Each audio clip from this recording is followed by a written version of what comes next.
Hey guys, tonight we're heading back to a time when fashion was punishable by law, and your shoes might just get you arrested. You're standing in the middle of a damp cobble street, proudly wearing your new leather boots. The toes are long, dramatically curved upward like the prow of a miniature ship.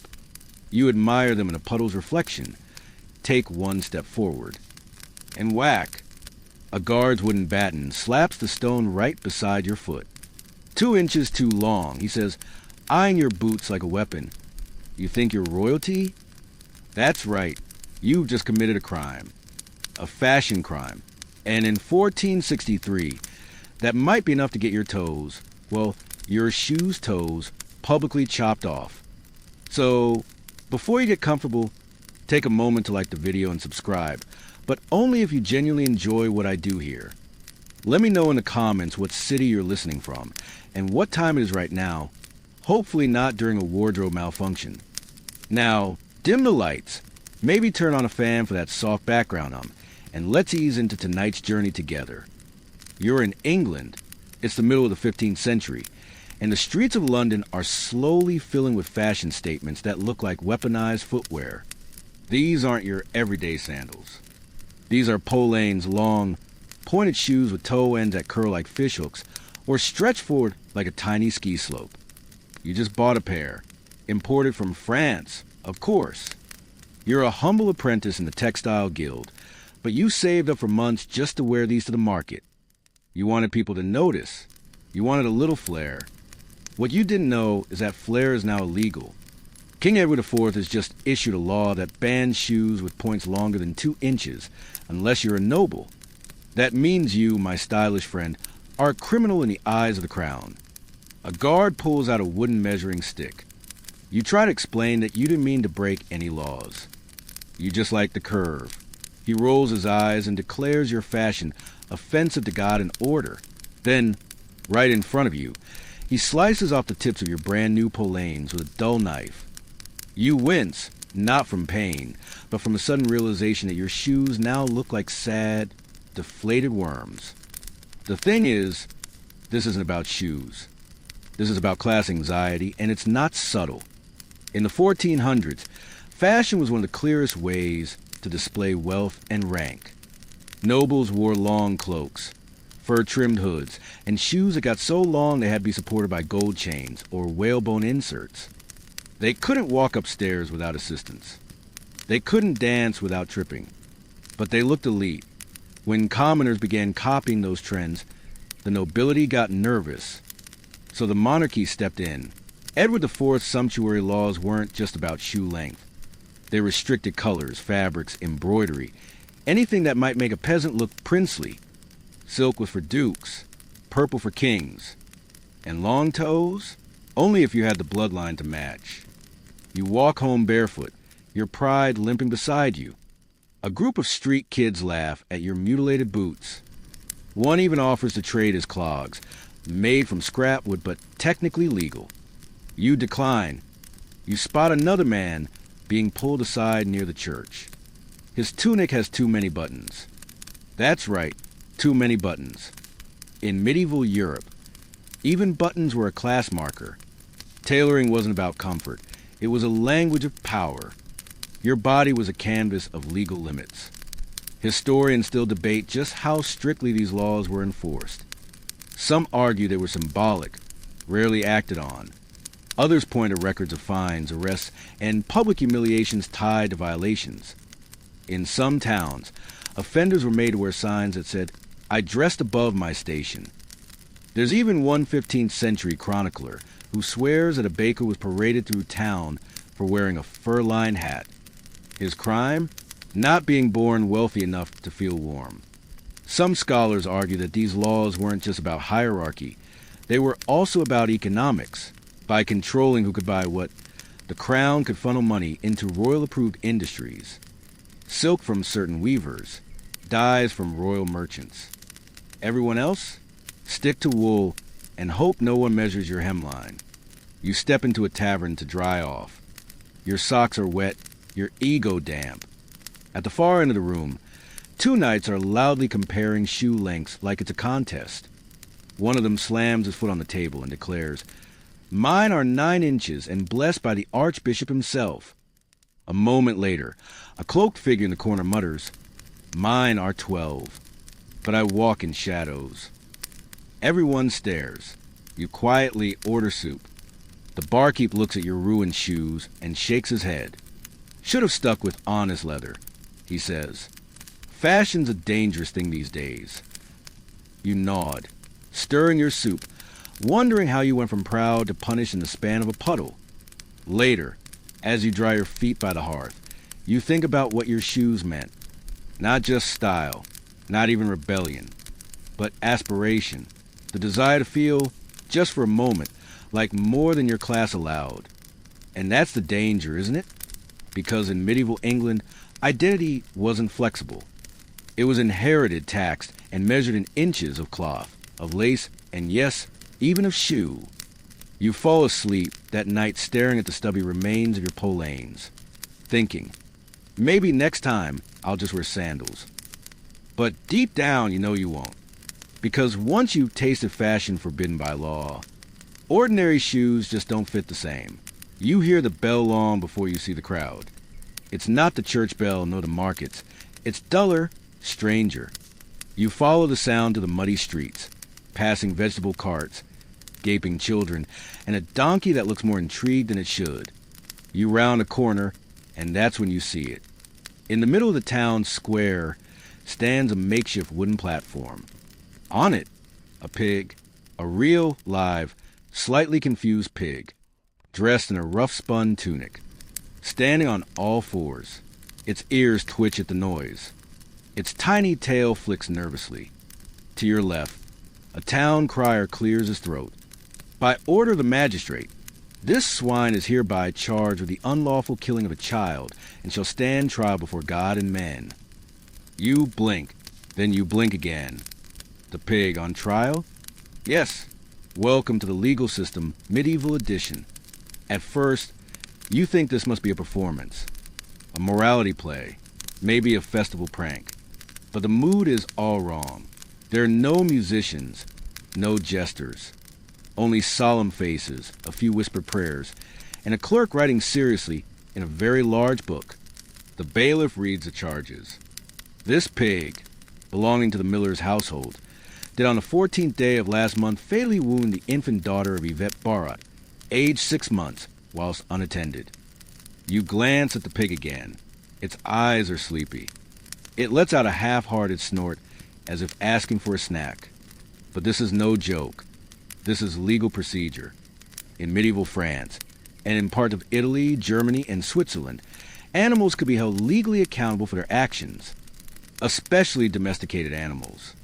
Pigs were frequent offenders. Chickens, goats, and even insects sometimes made the list. If they caused harm, they were brought to trial. Just like humans, the process was disturbingly similar to what you get.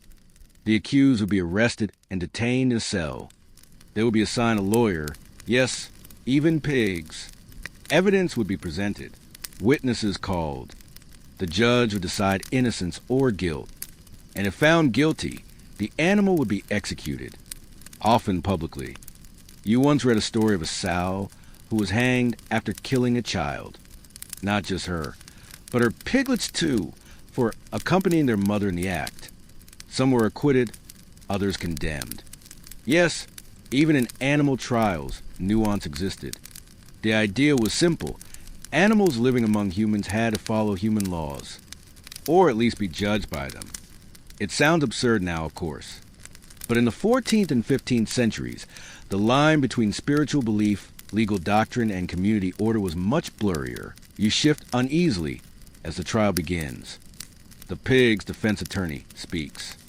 A young priest in black robes. He argues that the pig had no understanding of its actions, that the child had been left alone, crying, and the pig merely wandered into the wrong place at the wrong time. The crowd murmurs. Some agree. Others scoff. Then comes the prosecution. A stern, older man with a voice that echoes. He speaks of moral order, of sin, of unnatural behavior. He quotes scripture. He says justice must be served, lest others, yes, even other animals, think they can go unpunished. You wonder for a moment if pigs attend sermons. But the truth is, these trials weren't really about pigs. They were about grief. They were about ritual. In an age when medicine failed more often than not, and when tragedy was a daily visitor, communities needed someone to blame, someone to punish. And if the one who caused the pain was an animal, well, so be it. And so pigs became stand-ins for justice, for control, for the illusion that chaos could be ordered. A breeze picks up. The pig snorts again, louder this time. The judge raises a hand. Silence falls. A verdict is reached. By testimony and witness, this animal is found guilty. Sentence: death by hanging, to be carried out before sunset. The pig squeals as it's led away. You don't know whether to feel horrified or numb. The crowd disperses slowly, murmuring prayers and gossip. A boy beside you mutters, "That's the third one this year." Later, over dinner, the tavern buzzes with quiet talk. They say it tried to flee before the guards caught it. "Justice must be seen," says someone at the corner table, sipping mead. A woman nearby shrugs. Better the pig than the miller, I suppose. And maybe that's the point. Maybe that's always been the point. In a world of unpredictable disasters, plague, famine, fire, people didn't need fair justice. They needed visible consequences. They needed ceremony. They needed an ending, even if the defendant had a curly tail and didn't understand a word of Latin. Historians today are divided on how seriously these animal trials were taken. Some argue they were exaggerated or symbolic. Others insist they were legal proceedings taken with full seriousness by both court and community. Records exist, detailed, formal, and unsettlingly sincere. There are even surviving transcripts of beetles being excommunicated for infesting church wood. Yes, excommunicated, with bells and holy water. Some scholars say this was a way for people to practice grief within a controlled framework. Others believe it was a tool to reinforce human dominance and religious order. No one quite agrees. Maybe no one ever will. You go to bed that night still thinking of the pig. Not the sentence, not the crime, but the moment it looked out at the crowd. And for a second, just a second, you wondered if it understood. And in that flicker, you weren't sure who was on trial anymore. You find yourself standing in a slowly moving line, not one that leads to food or prayer, nor one that promises shoes or shelter, but to something far stranger. A booth guarded by 2 imperial soldiers, where men like you are expected to pay a tax, not for land or goods, but for the privilege of keeping the hair on their faces. The man in front of you, whose faded cloak and nervous fidgeting suggest he might be a merchant of modest means, pulls out a wrinkled leather pouch as a guard. Wielding what looks like a small ruler fused to a grooming comb, measures the length of his carefully groomed beard before announcing, without much sympathy, 3 kopecks. As the man shuffles away, muttering under his breath, you take a deep breath, feeling the stiffness of your own bristles as your fingers brush across your chin. Fully aware that in the eyes of the Russian Empire, your beard had become not a mere accessory or symbol of wisdom, but a taxable offense. Of course, you try to see the humor in it. After all, at least you haven't been forced to go completely bald.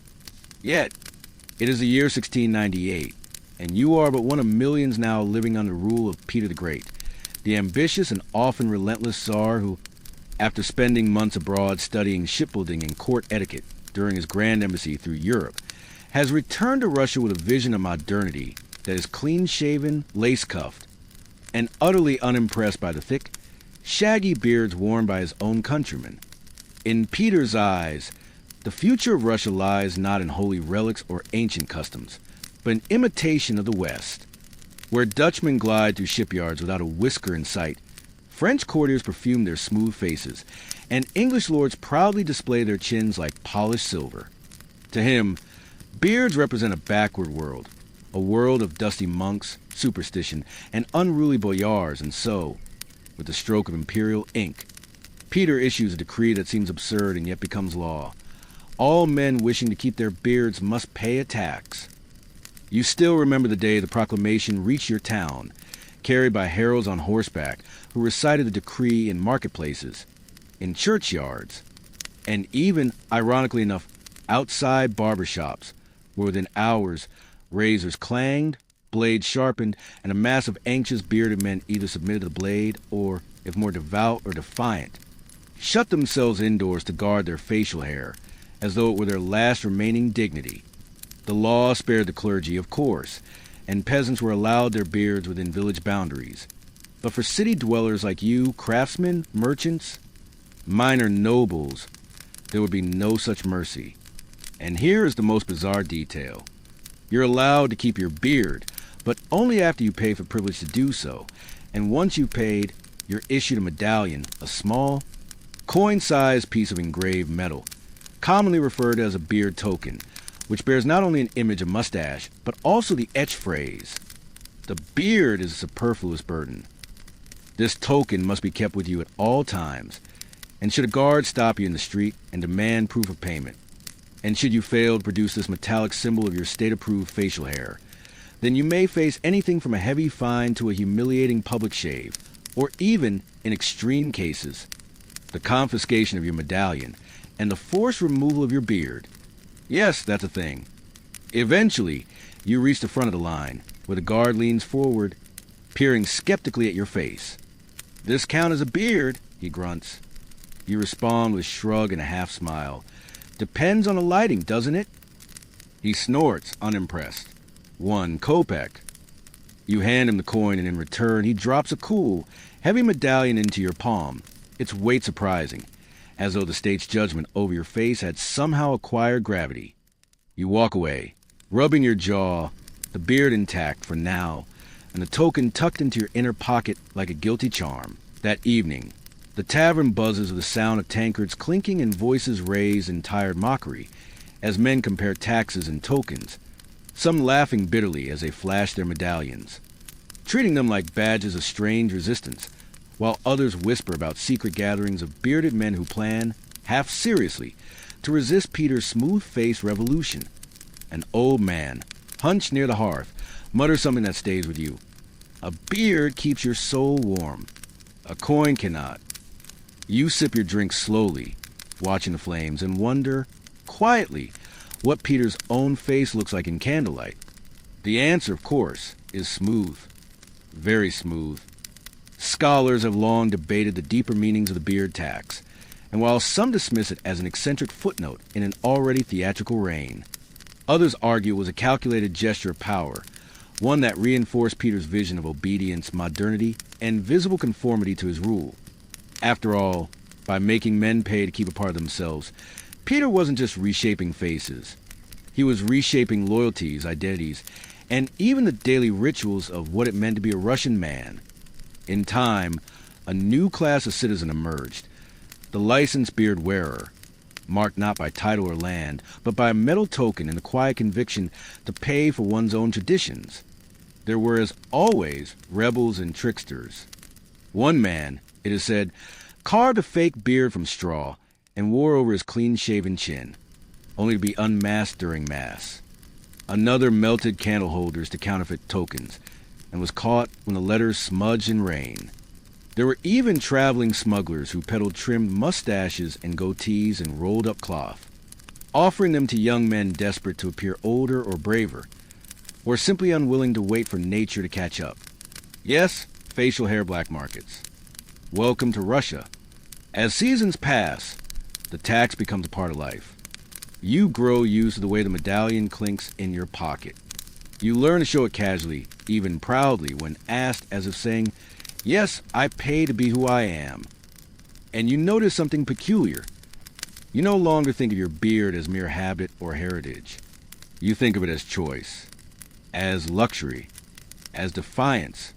And as you stare into the cracked mirror above your basin one evening, the silver coin resting on the sill beside your soap, you quietly ask yourself, if it were free, would I still keep the beard? And though you don't speak the answer aloud, you know, in your heart, you'd keep it anyway. It begins with a shuffle. You thought you could skip today. Just 1 week, you told yourself. 1 week without sitting naked in a steam-soaked chamber beside gossiping butchers, droopy-eyed bakers, and that one flax vendor who always stares too long and says too little. 1 week of not smelling like boiled herbs and candle wax. 1 week of being quietly, privately unwashed. But then the knock came. Not harsh. Just 3 measure raps on the door, delivered by the youngest of the bathhouse attendants, wearing the city's crest on a small wax badge, holding a rolled notice in his hand and a practiced, sympathetic expression on his face. He doesn't say much. Just, your name's been recorded. You've missed 2 rotations. The inspector may come next time. And that's all it takes. Because in your city, like in many cities across the German states and parts of France and England, communal bathing isn't just a civic service. It's an expectation. Not merely a matter of hygiene, though that is the official reason. Not merely a matter of morality, though the church certainly has things to say about soap and sin. But a matter of order and of visibility, and of ensuring that your body, quite literally, remains on record.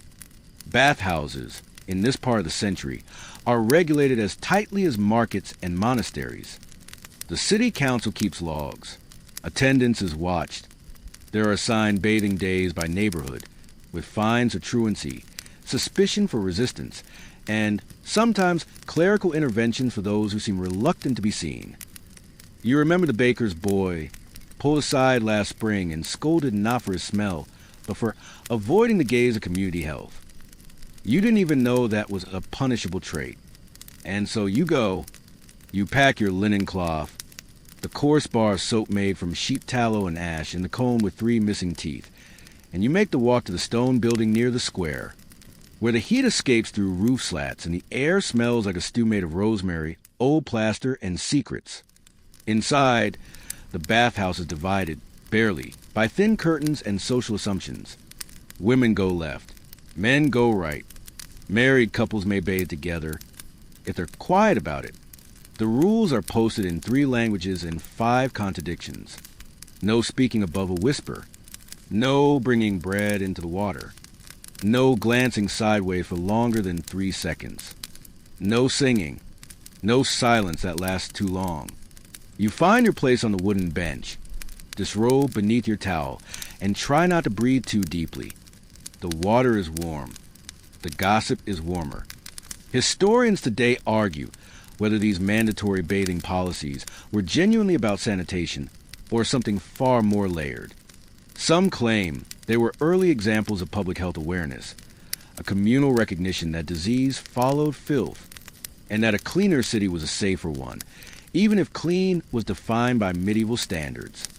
Others suggest it was about moral monitoring, that regular bathing offered opportunities for confession, scrutiny, and the gentle reinforcement of shame. And then there's the economic angle. Bathhouses were taxed, staffed, and, in some towns, rented out for nighttime services that had little to do with bathing and much to do with bodies. Another reason, perhaps, why officials like to know who came, when, and for how long. You duck your head beneath the water and try to disappear for a moment. But even here, beneath steam and whispers, you are visible. Your neighbors see the scar on your shoulder, the mark from the burn you never explain. They see the weight you've lost or gained. They see where your hands linger when you wash.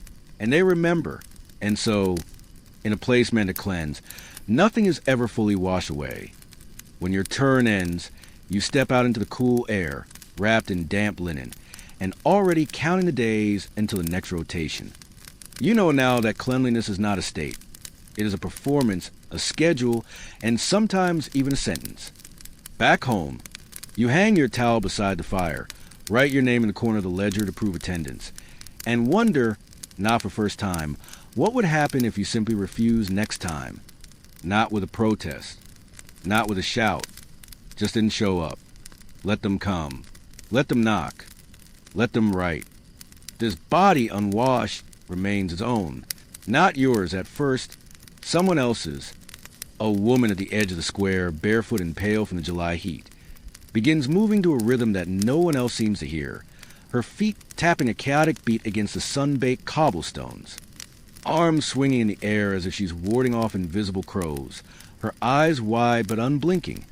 You're standing a few paces away, holding a loaf of bread that's slowly going stale in your hand. Try and make sense of what you're witnessing, while other townspeople start to gather, murmuring, speculating, and, most of all, watching, because no one dares interrupt her. Not yet.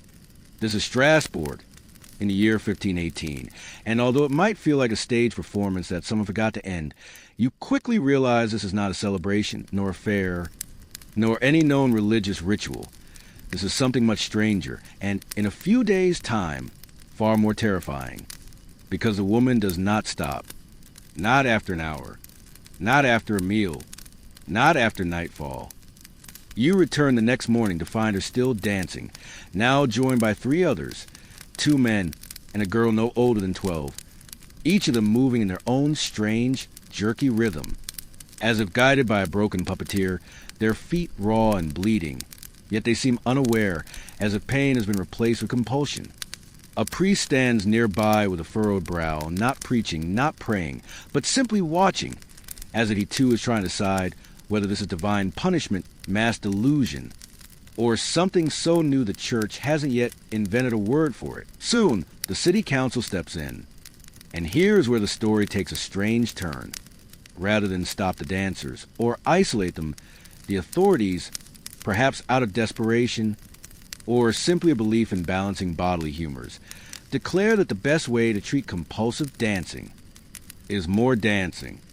You blink in disbelief as the town square is cleared and wooden platforms are built, musicians hired, and even professional dancers invited, not to perform, but to support those afflicted, as if choreography might somehow structure madness into something manageable. You stand by the well, watching in open-mouthed confusion, as the woman from day one now twirls among a crowd of 24, some of whom you recognize from church or bakery lines. Their bodies soaked in sweat, their breathing ragged, yet they show no signs of stopping. The violinists play with uneasy eyes. The drummers hesitate between beats, and still they dance. Historians today still argue about what exactly caused the dancing plague of 1518. Some blame ergot poisoning, a hallucinogenic mold that grew on rye during wet seasons, which could theoretically trigger seizures and delirium. Others point to mass psychogenic illness, a phenomenon where collective stress, amplified by famine, religious anxiety, and chronic fear, manifests physically in groups, especially in tightly knit communities where superstition flows faster than clean water. There are also more theological interpretations. The wrath of Saint Vitus, patron of dancers and nervous disorders, was said to curse those who defied holy days or failed to offer coin at his shrine. Which explanation is true? Well, scholars haven't agreed for over 500 years, and likely never will. What you know is this: the law didn't stop it. It may have even made it worse. After days of non-stop movement, some dancers collapsed. A few died. Their bodies gave out long before their minds did. But the city, torn between superstition and civic pride, continued hosting the dances, believing, in some bureaucratic twist of logic, that the problem could be danced away. You imagine what the city clerk must have written in his logbook. Monday, 10 more afflicted. Music budget increased. Dancer mortality rising. You whisper a quiet prayer that your feet stay still. One evening, near the edge of the square, you spot a woman dancing alone, removed from the crowd, her face streaked with tears, her mouth silently forming words you can't hear. You walk toward her hesitantly, and for a moment, she pauses, her eyes meeting yours, full of exhaustion and something deeper, something like fear. But before you can speak, she spins away, arms lifted, rejoining the invisible rhythm that is no mercy. And in that moment, you realize this isn't just illness. It's a form of grief, of protest, of something that couldn't be spoken aloud. So instead, it was danced. Weeks pass. The music fades. The dancers slow. The square returns to normal, or so it seems. No official punishment is handed down. No laws are repealed or rewritten. The musicians are dismissed without ceremony. The priest resumes preaching about moderation. And yet, a silence settles over Strasbourg, not the peaceful kind, but the brittle quiet that follows something unspeakable. No one mentions the deaths. No one talks about the sweat-stained stones or the bodies that fell mid-reel. But everyone looks just a little more carefully at their neighbors. And no one, absolutely no one, taps their foot in public anymore. It has only been 17 days. 17 mornings of waking alone in a bed that still holds the curve of someone no longer there. 17 evenings of stirring porridge for one, of folding blankets that no longer need to be shared, of sitting through Mass and trying, futilely, not to look toward the pew that used to hold a man who had, in every way that mattered, known you longer than you had known yourself. You are still wearing black. You are still carrying silence like a second veil. You have not, in any way that counts, stopped mourning. And yet, today, a rider arrived. He did not dismount immediately, only handed you a sealed parchment, the wax unbroken, the emblem unmistakable. Your Lord's sigil, pressed with precise weight, the sort of message that does not ask to be opened so much as it requires obedience once read. You broke the seal with fingers that were not quite steady and unfolded a decree, not a letter, not a suggestion, but a declaration, written in language so formal it could almost pretend to be gentle, informing you that your mourning period shall expire on the 40th day, as dictated by custom, after which, for the sake of estate clarity, social order, and appropriate household continuity, you are to remarry. The name is written plainly beneath the rest of the message. Thomas of Linford, a stonemason of acceptable reputation, unmarried, and previously approved by council as suitable for alliance with widow estates under the jurisdiction of Lord Fairmere. You've never met him. You've never even heard of him. But apparently he has heard of you. You are not surprised. The law is not new. In much of England, and in large swaths of France and the Low Countries, widows were expected to remarry within a designated period, typically 40 days, especially if they held property through their deceased husband's rights, for land was never truly yours, merely something held in trust until male guardianship could be reestablished. You had always known this day would come, not because you wished it, but because it was written in the same legal ink that once declared you wife and property, the same ink that now calls you widow and unclaimed holding. The change in title is not freedom. It is simply a shift in vulnerability. You spend the afternoon pretending to tend your garden, but mostly you're remembering his hands, his cough, his way of counting coppers under his breath. No law in the world accounts for that. Later, your neighbor stops by, the older one, with eyes like worn iron and breath that smells faintly of stewed leeks. She doesn't ask what the letter said. She just looks at your face, then at the freshly turned earth in the corner plot, and she says, "You were lucky. He was good to you." You nod. Then she adds, "Now you'll need to be clever." Historians have long noted the strange blend protection and control embedded in widow laws. How on paper a woman was guaranteed support. And yet that support always seemed to come with stipulations, inspections, and signatures that ensured her grief never lasted long enough to become independence. In some cases, lords auctioned off widow rights, choosing husbands not for love or compatibility, but for allegiance, debt repayment, or political advantage.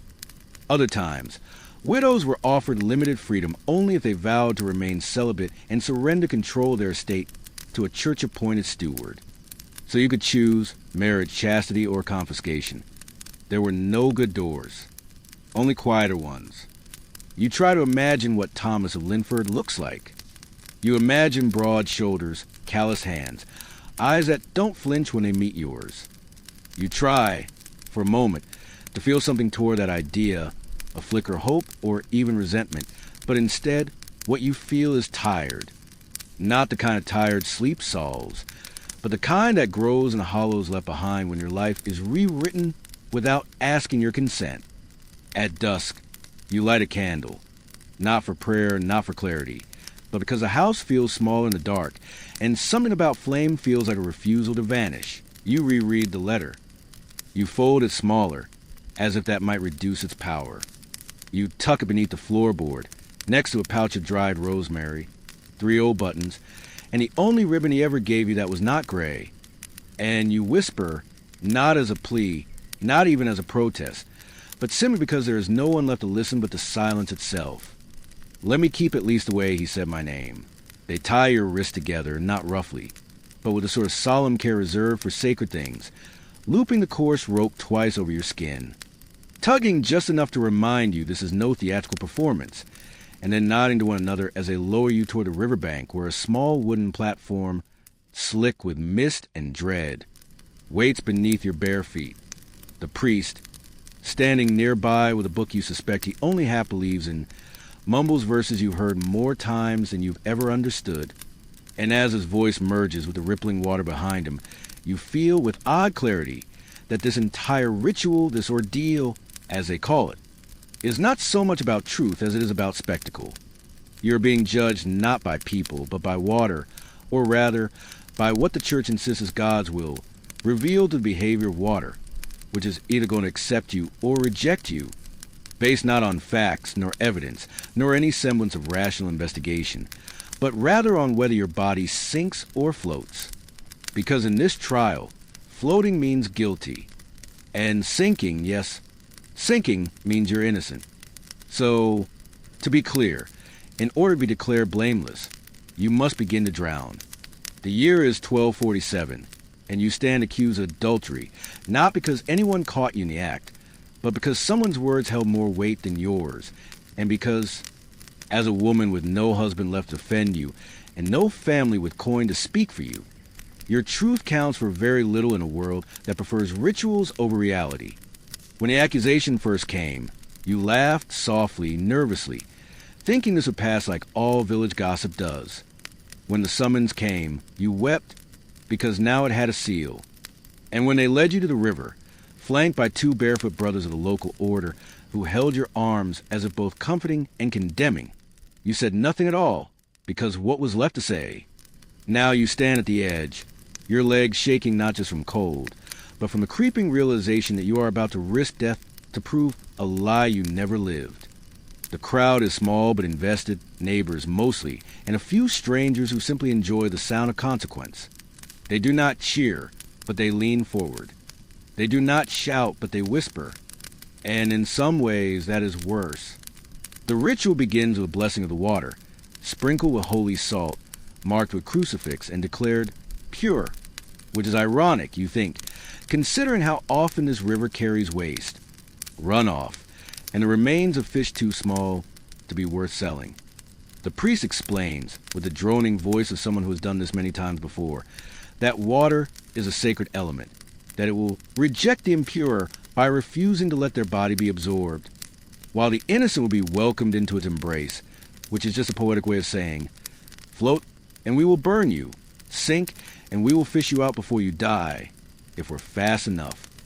They tie a loop of rope around your waist, not to hold you up, but to retrieve your body, just in case. Historians today call this the ordeal of cold water, a judicial practice that, while mostly reserved for suspected witches in later centuries, was in fact used far earlier and more widely than most realize, often imposed on women accused of infidelity or men suspected of theft, especially when no witnesses were present and no bribes had been paid.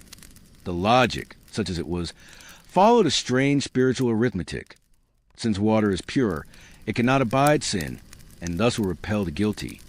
But if you are truly innocent, your body will be taken in, as if water itself recognizes your virtue.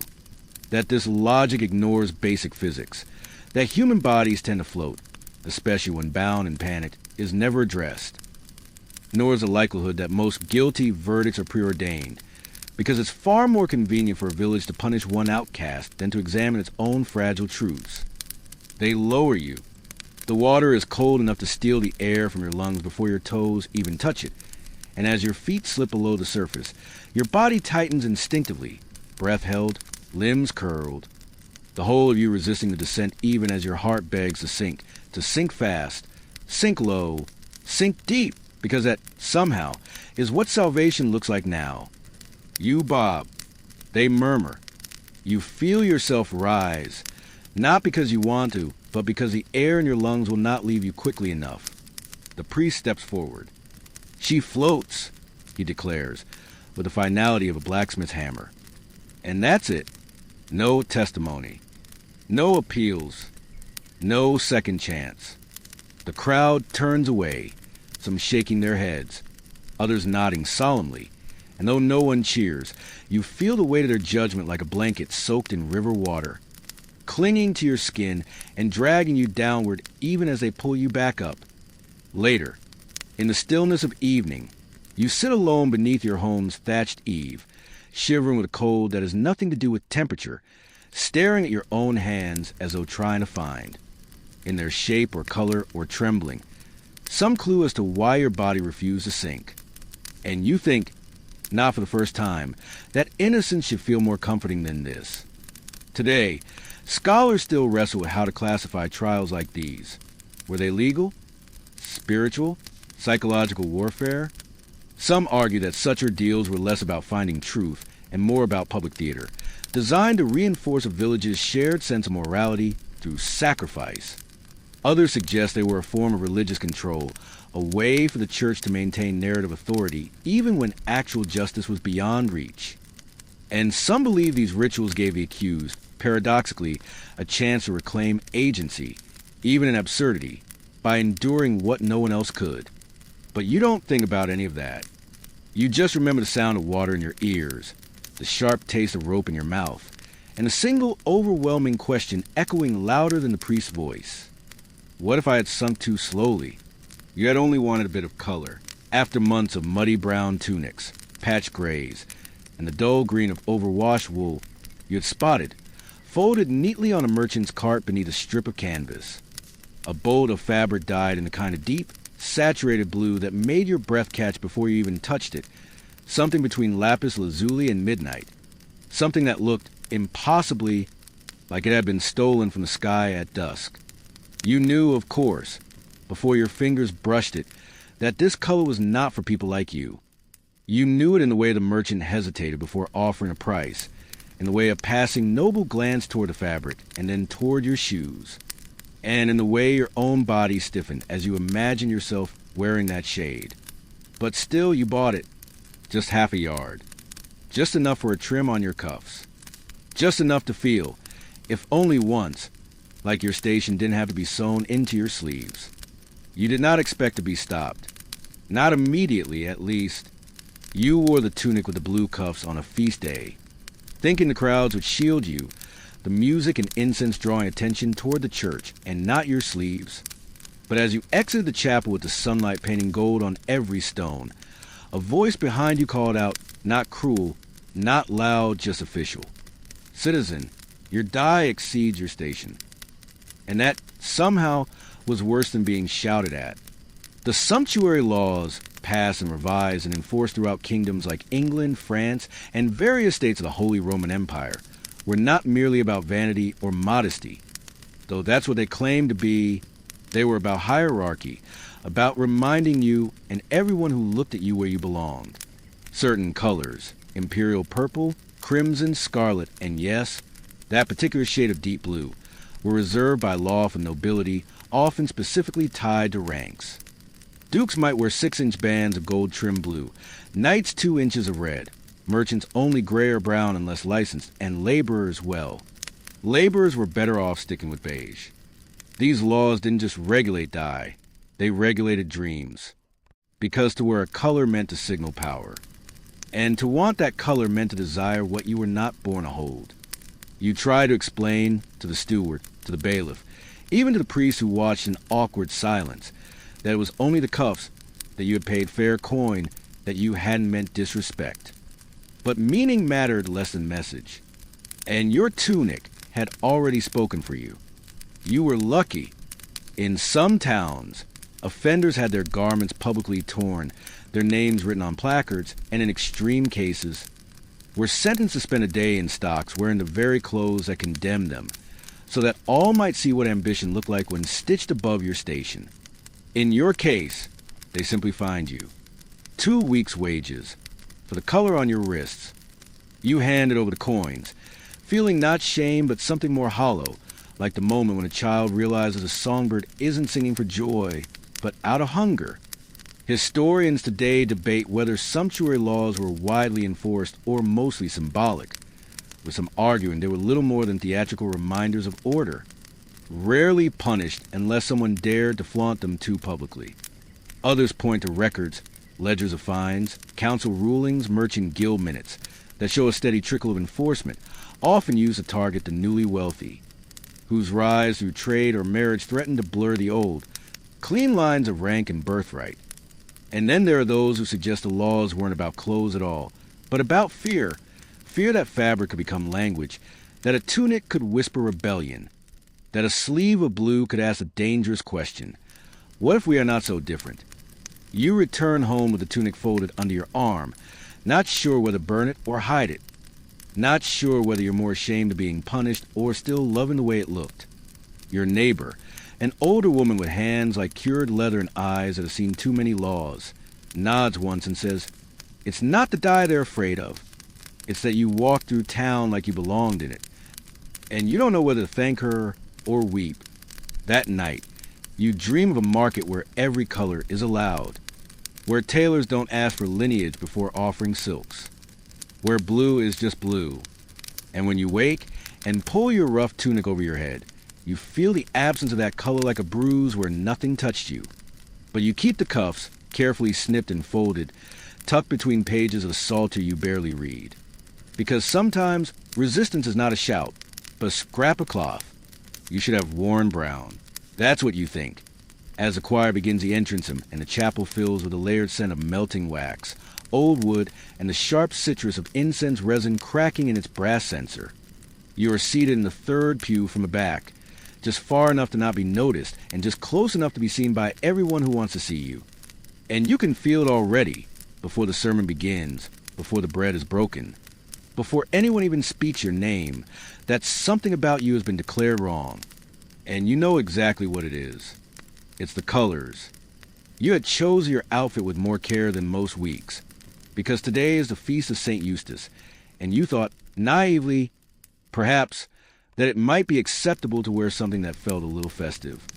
So you wore the red tunic, a simple wool piece stitched by your own hands and mended more times than you care to count, and over it you pulled the green mantle, the one that belonged to your aunt, the one that still smells faintly of dried mint and winter storage. It wasn't meant to provoke. It was meant to celebrate. But now, as Sister Margaretti glances your way for the third time in 5 minutes, and as the deacon at the altar pauses ever so slightly before the responsorial, you feel the full weight of having misread the unspoken rules. Because in this church, in this season, red and green are not festive. They are symbolic. They are oppositional. They are, depending on who you ask, heretically juxtaposed. The color red, in the liturgical calendar, is reserved for martyrs, fire, and blood. Green, by contrast, represents growth, life, and the long season between holy moments. To wear them together, especially without clerical sanction, is to blur meanings, to confuse death with life, passion with patience, sacrifice with abundance. And in a world where color is not an aesthetic, but a language, that confusion is not considered harmless. It's considered prideful, maybe even dangerous. You shift slightly in your seat, aware now that what you thought of as a festive pairing is being read by some as a statement. Not a loud one, not even intentional, but in a room where garments are coded, you are speaking in the wrong dialect. Sumptuary restrictions on color didn't only apply to silk or wealth or nobility. They reached into churches. They settled in feast day customs. They embedded themselves into which shade of blue was acceptable in Marian altarpieces, which threads could be worn near a crucifix, which trim belonged to lay people and which to the ordained. In some cities, particularly in the Low Countries and certain regions of Germany, council statutes banned combinations like red and green for laymen during Lent, claiming they confound spiritual contrast and mimic priestly vestments in error. You hadn't meant to mimic anyone. You just liked the way the colors soften each other, the warmth of one, the steadiness of the other. But meaning is rarely up to the wearer. It's determined by the watcher, by the whisperer, by the one with the louder voice. Later, after Mass ends, as the congregation mills around in small, murmuring groups, Sister Margaretti approaches you, not with scorn, not even with overt correction, but with the slow, flat kindness of someone who has corrected many before you. She does not mention your outfit directly. She just says, "If you'd like to borrow something from the vestry next week, we keep neutral cloaks for guests and visitors." You thank her. You do not take offense. You understand. And yet, back home, you remove the mantle, folding it carefully, not as an apology, but with the same tenderness with which you chose it. You run your hand across the stitching. You think of your aunt, who always said colors were for the soul, not the sermon. And you place the cloak in the same chest you always do. But this time, you close the lid a little slower. That night, you dream of a procession where everyone wears red and green, and no one flinches, no one stares, no one asks to explain. Only walking, only fabric, only peace. You hadn't meant for it to taste better. That was never the goal. You only wanted for once to break open a crust and not be greeted by the bland, dry hollowness of yet another regulation-compliant loaf. Just one bite with a little more life, a little more salt, a little more something that didn't feel like you were chewing civic obedience shaped into wheat and ash. So you did it. Just a pinch. Not enough to offend. Not enough to overwhelm. Just enough to remind yourself that bread, at its best, should speak quietly, humbly, but still with flavor.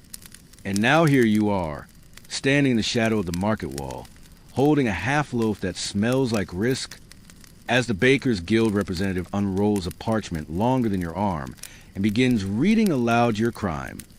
"Deviation from authorized proportions," he says, in the tone of someone who has delivered this line many times.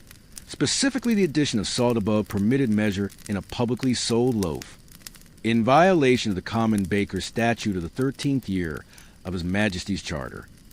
You are not a criminal. You are a baker's apprentice. You have never stolen, never struck anyone, never spoken treason. But you have added too much flavor. In your town, and in many towns across England, France, and the Low Countries, bread is not just food. It is law. It is currency. It is social contract baked into crust and crumb. There are posted charts outside the guild hall showing exactly how much flour may be used, how heavy the final product must be, how much it may cost, and what precisely may and may not be added without explicit license. Too light, and you're accused of deceit. Too heavy, and they suspect you of hoarding. Too expensive, and you're threatening the fragile equilibrium of the poor. Too delicious, and suddenly you are breaking the illusion that fairness tastes the same to everyone. The salt you used was not expensive. It wasn't imported. It wasn't rare.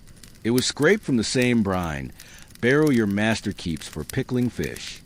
But it crossed a line, not one marked on any countertop, but one marked in the minds of men who believe taste is tied to order, and that if something is simple, it must also be dull. Historians today often point to bread laws as some of the earliest forms of consumer protection, designed to prevent fraud, ensure nutritional fairness, and maintain peace during times when famine could be triggered by a single bad harvest. And that is true, but they were also about control, about keeping bakers accountable, yes, but also about keeping the poor just full enough not to riot, and the rich just bored enough not to notice. Because if someone could bake better bread for the same price, what else might they prove could be better? And if bread can have salt, who's to say porridge can't have spice? And if food can surprise you, what other parts of your life have been dulled down in the name of sameness? The representative finishes his list of infractions. You are fined a full day's earnings.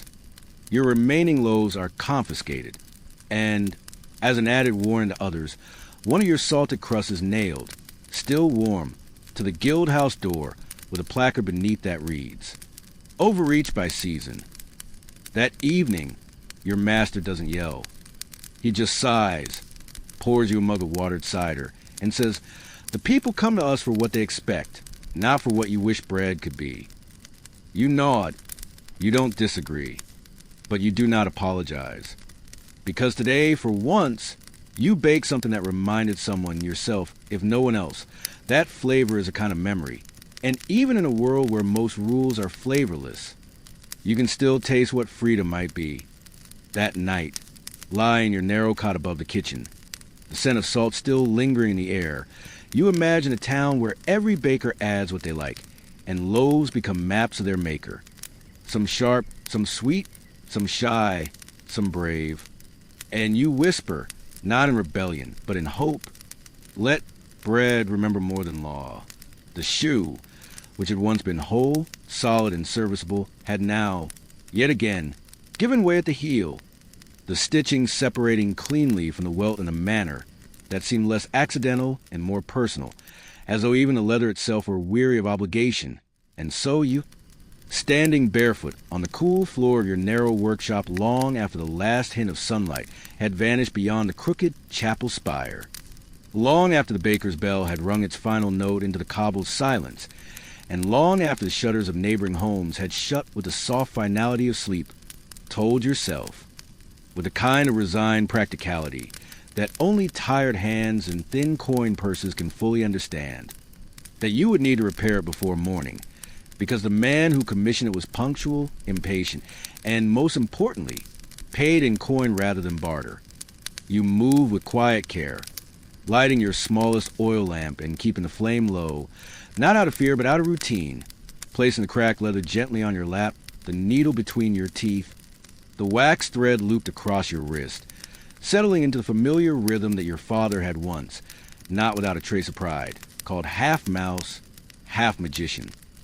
And you had barely taken 2 stitches, just enough to re-enter the ancient conversation between hand, thread, and flaw, when a knock arrived, not frantic nor threatening, but deliberate in that unmistakable cadence that marked not curiosity or friendship, but official business.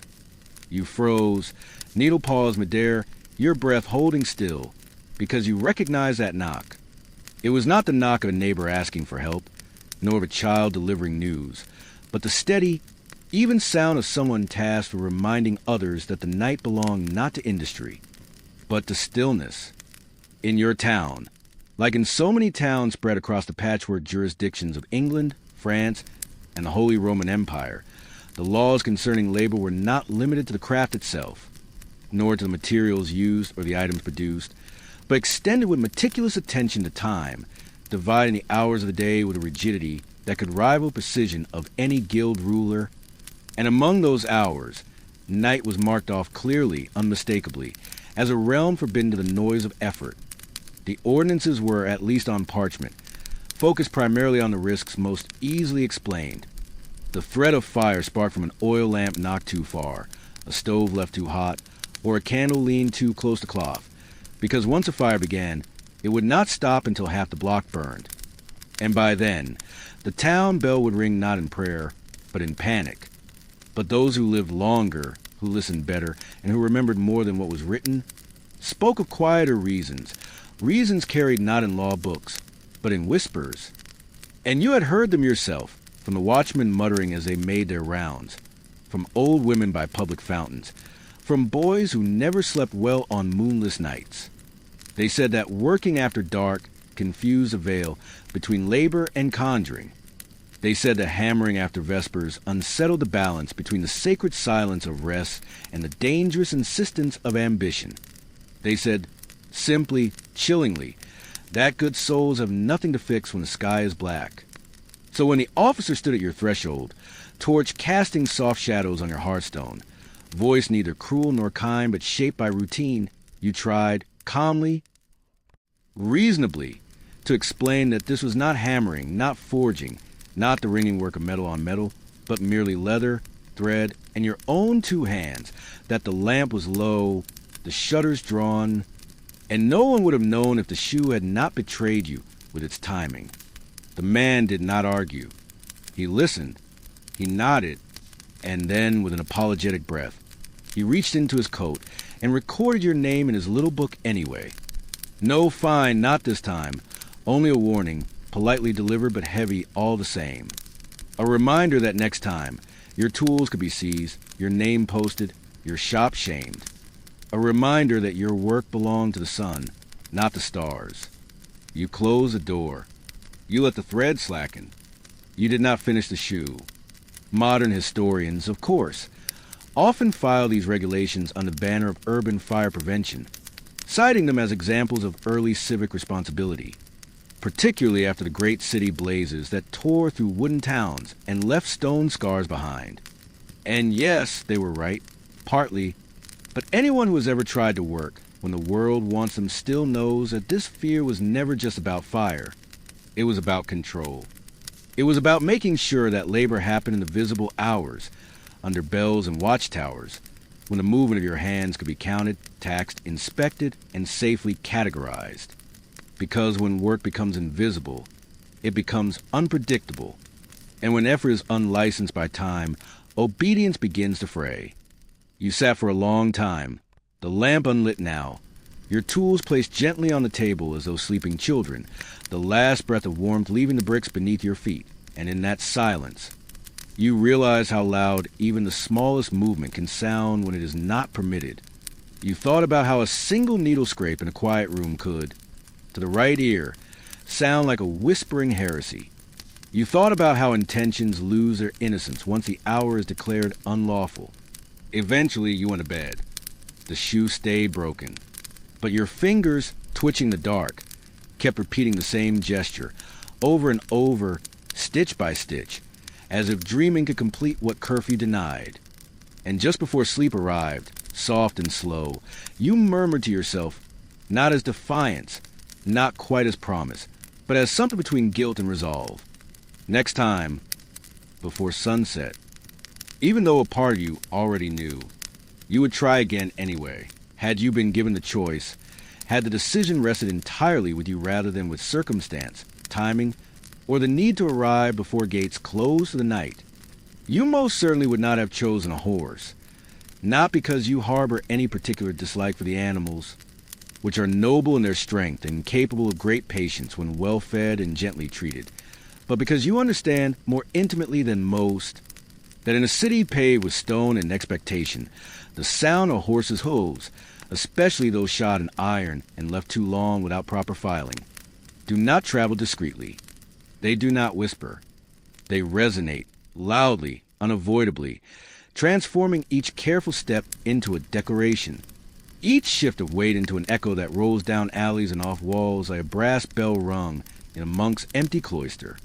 And so, what began as a simple late-night return from a delayed crossing, what could have been a quiet dismount and a few stolen hours of sleep, has become something else entirely.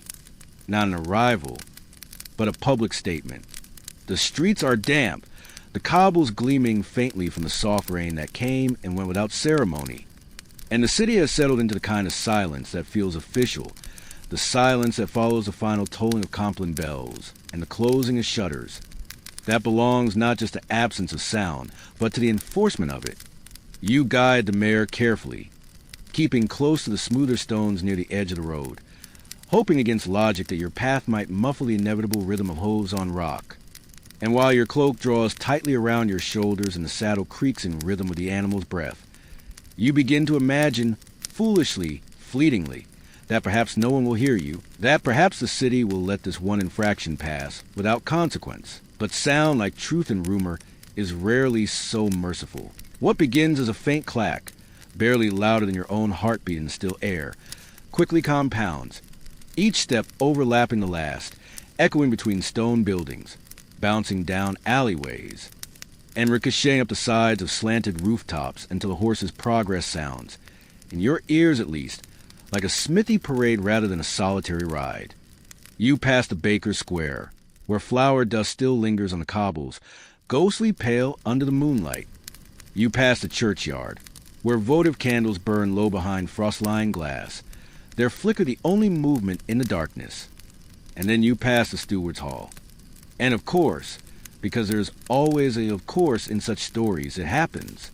A shutter, until now part of the dark silence, slides open, not angrily, not even dramatically, but with the kind of deliberate precision that indicates this is not the first time the inhabitant has risen from sleep to address a violation of order. From within the window, a voice emerges, firm but not aggressive, measured but unmistakably official, and it calls out the sort of question that pretends to inquire, but really just signals authority. "You there, what business rides this late?" You stop. You dismount. You bow your head slightly as you begin a string of explanations that are more habit than truth. Something about ferry schedules, something about delays at the mill, something about heavy bags of grain that took too long to unload. But the voice responds with neither reproach nor sympathy, only with a familiar line, one you've heard before carved into stone above a gate in Dijon, written into city codes, and echoed in stewards' ledgers. There's a reason horses were meant for the light. In cities as tightly wound and carefully watched as London, Paris, Florence, and in so many others whose names blur in maps but remain precise in their ordinances, the rules concerning sound are not mere suggestions. Horses are prohibited from the old quarter after the 9th bell. Carts must wrap their wheels on festival eves. Messengers arriving after dusk are required to carry hoof wraps. And no person, regardless of urgency or noble purpose, is to disturb the dignity of sleep with the clatter of transport or beast. A phrase so poetic it must have been written by someone who had never once held a rein in the rain. But tonight, you have become that phrase. You are, for this moment, the noise that wakes someone else. The steward does not fine you. Not this time. Instead, he issues a formal instruction, delivered with professional weariness rather than personal anger. You must walk the remainder of the way, leading the horse by the bridle on foot, her hooves still echoing despite your efforts to guide her softly. Your own boots soaking through in puddles as a lantern boy follows behind you. The flame flickering just far enough to remind you that this mercy is, in truth, a warning.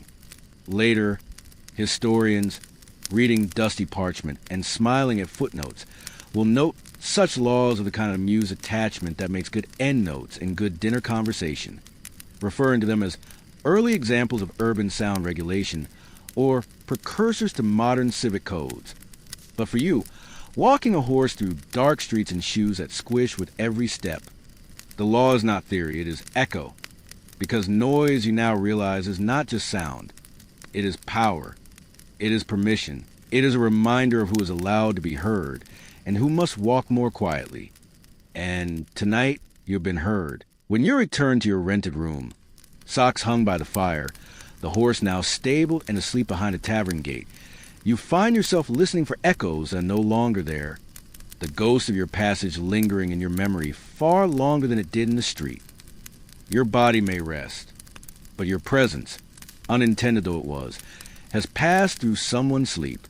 You became part of the night's narrative, and as you settle beneath your blanket, not yet asleep, not yet forgiven, you whisper more to yourself than anyone else, something both practical and gently self-mocking. Next time, I'll wrap the hooves. Even as you already suspect, with a sigh and a small smile, that next time will sound suspiciously like tonight. It wasn't even a real laugh, or at least not the kind of laughter you'd usually remember. The kind that bursts from your ribs and curls your shoulders forward, helpless and joyful and loud. It was more of a snort, really sharp, sudden, involuntary, a puff of breath through your nose that slipped out before you could trap it, triggered not by mockery or irreverence, but by the absurd image of Brother Hugo attempting, with the kind of solemn gravity reserved for relics or processions, to fold a bedsheet that was clearly too large for one person to manage with dignity. You had not meant to laugh. You had not even meant to smile. But the moment happened, as moments often do in sacred spaces, with perfect ill-timing. The chapel had fallen into its habitual hush. The vespers had faded into incense-laced stillness, and your breath, traitorous, spontaneous, barely audible, had dared disrupt it. And now, of course, you were being watched. Not openly, not with glares or reprimands. No, this kind of punishment arrives in subtler forms, glances that flicker and linger, pages that are handed to you more slowly, a silence that grows colder by the hour. And, eventually, the inevitable summons, Brother Alaric, standing by your cot at dawn, hands folded, tone even. You have been observed, and it is felt, he says, as if he's reading from a script carved into walls, that your demeanor yesterday did not reflect the seriousness of your station. In many monasteries, and in truth, even in parishes, cloisters, and cathedral schools, the notion of laughter was a complicated one. Not all laughter was forbidden, of course, but the wrong kind at the wrong time in the wrong volume could be interpreted as prideful, as disruptive, or more dangerously, as evidence of a light and undisciplined soul. The rule of St. Benedict, followed across much of Western Christendom, warns against loud or excessive laughter, advising that the wise should speak rarely and with restraint, and never raise their voice in mirth. To laugh too loudly, the logic was to forget suffering. To laugh too often was to abandon vigilance. To laugh in chapel, well, that was to disrupt heaven itself. You are not fined. You are not whipped. This is not that kind of place. Instead, you are assigned a task that even now feels more theatrical than corrective. For the next 3 evenings, you will copy by hand Chapter 6 of the Rule, the one that speaks of silence and reverence, the one where St. Benedict reminds his followers that the mouth was made more for prayer than for pleasure. You are to do this slowly. You are to do it alone. And when it is complete, you are to recite the copied text aloud, not to a brother, but to the empty chapel, so that your voice might return to the space it once disturbed. You understand. You do not argue. You simply bow. But as you dip your pen into the ink for the 4th repetition, carefully tracing each Latin curve and curl, you cannot help but think how strange it is that joy, when uninvited, becomes suspect, and how quickly the body's smallest rebellion, a breath of laughter, becomes something to be erased, rewritten, and repented. Historians, when they study laughter in the Middle Ages, often write of it in 2 voices. The first is clinical.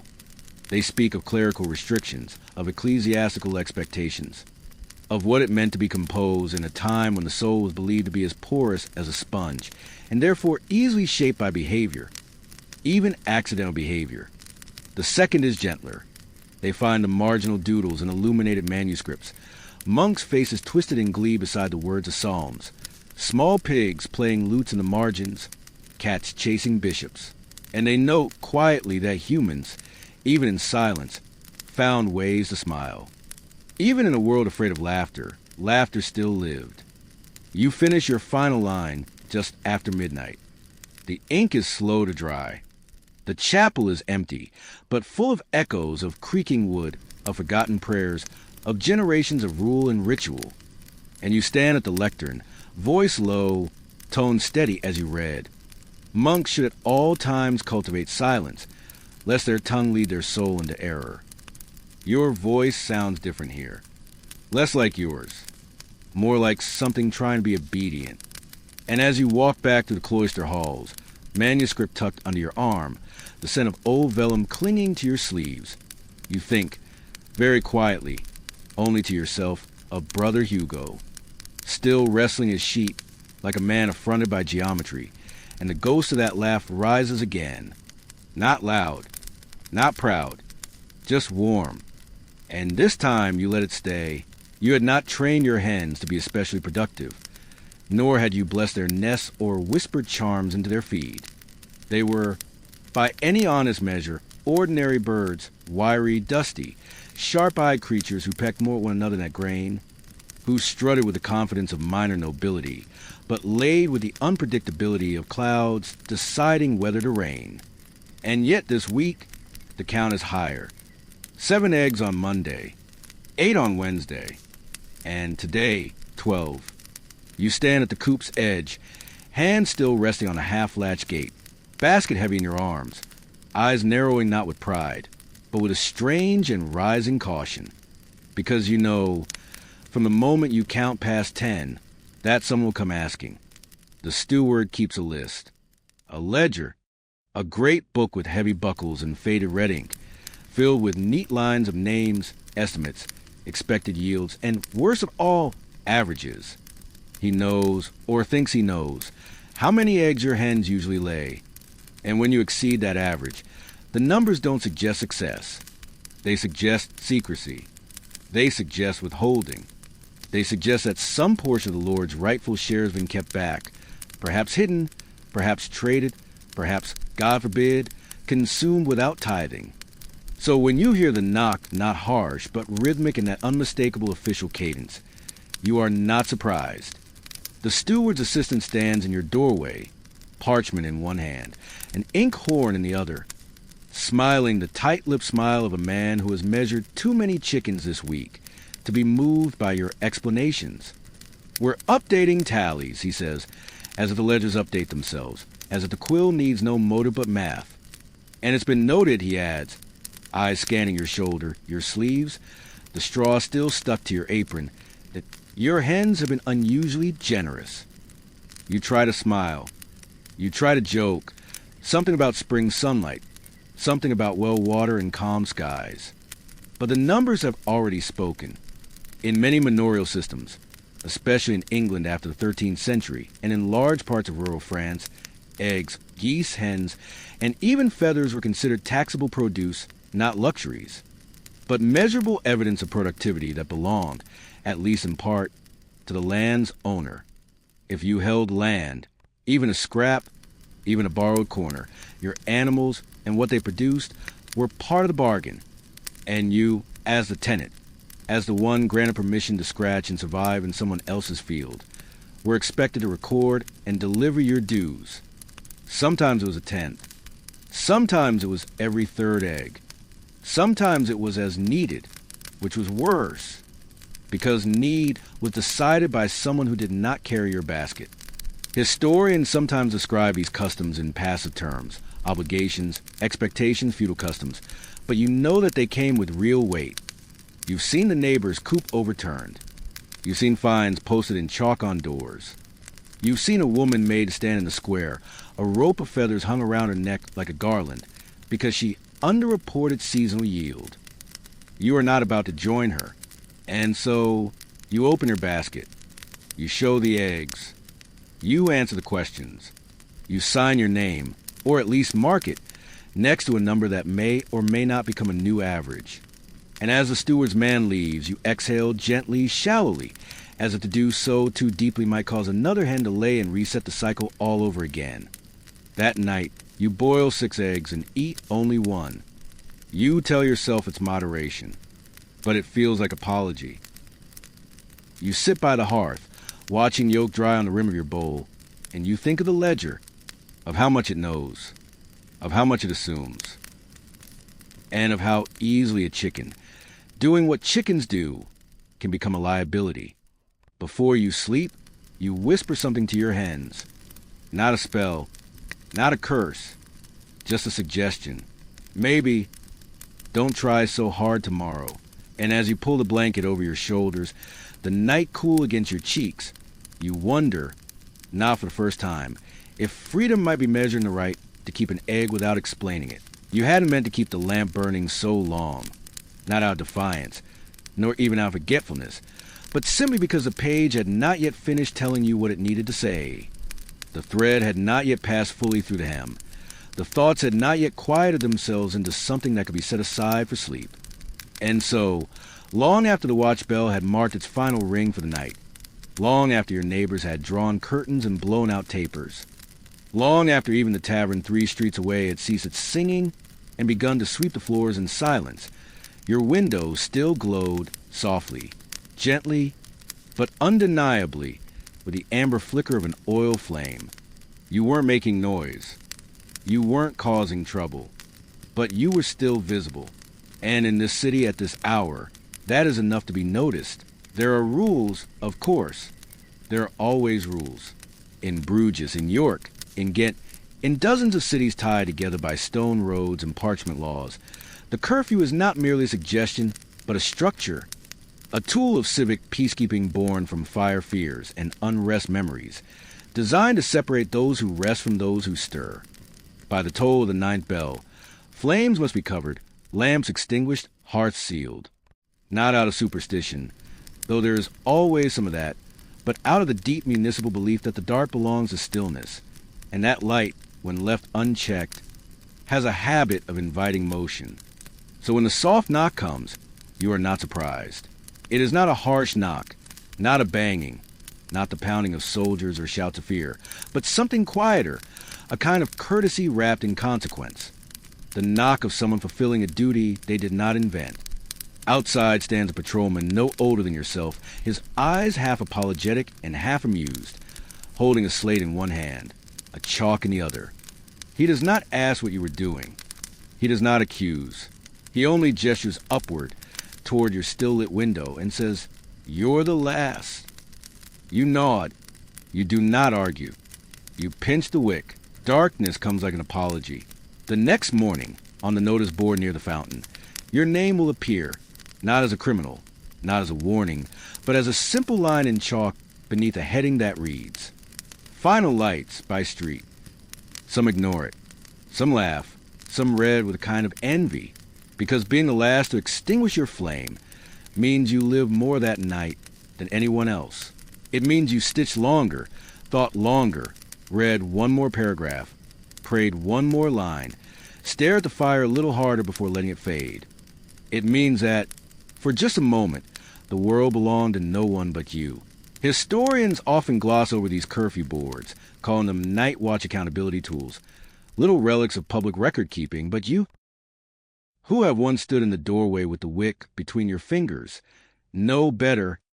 You know what it means to live in a town where time is written not just in bells, but in brightness, where silence is measured not in sound, but in shadows, where presence is not declared by speech, but by glow. That night you sleep deeply, not because you are tired, though you are, not because the lamp has gone out, though it has, but because something you feel is returned, touched lightly by the knowledge that you stayed a little longer, that you kept something lit, that someone walking past saw your window and thought, there is still one awake. And in that thought you existed. And though your name may wash from the board with tomorrow's rain, you carry the memory like a smolder in your chest. Sometimes the last light is not the slowest to sleep, but the first to dream. You don't recall the exact moment you left the city, not because it wasn't marked by meaning, but precisely because it wasn't marked at all, unfolding instead with a kind of imperceptible grace that allows memory to slip gently into haze, like the morning fog retreating quietly from tiled rooftops, dissolving from stone to sky without insisting on being noticed, until the cobbled streets that once held your footsteps now hold only silence, and the walls that once knew your name no longer speak it back. There was no farewell procession, no ink decoration departure, no steward's page turned in your honor, only a gradual softening, a fading of names and corners and bells, until you drifted, not away, but out like breath into dusk. Of course, the laws remained. They always do. They linger in places you no longer visit, like dust in the folds of closed curtains or chalk beneath fresh rain, rules that once stood firm.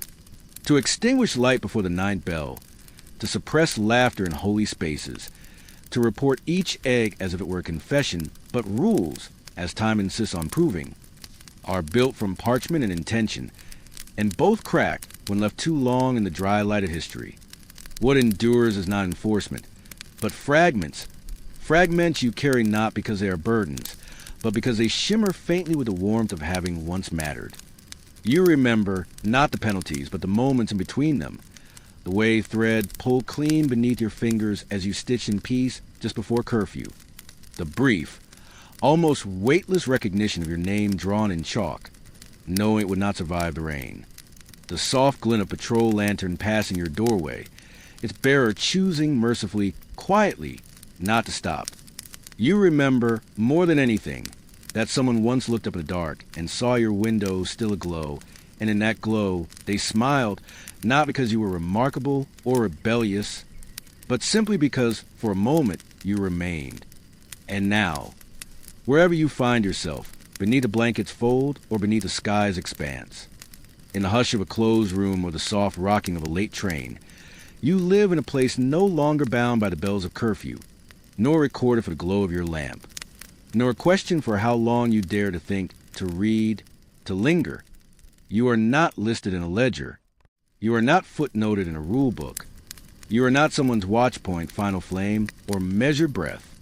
You are simply here. Still, and though the world beyond is telling hums with rules of its own, quieter, softer, sometimes kinder, you carry with you a trace of that older place, not for its punishments, not for its logic, but for its gentle human absurdity, its yearning to order the unordered, to quantify the ephemeral, to tax light in laughter and time itself. You carry not their success, but their reaching, and in that, quietly, almost imperceptibly, you become a continuation. You smile, perhaps just once. Not loudly, not long, but enough. End of story. Good night.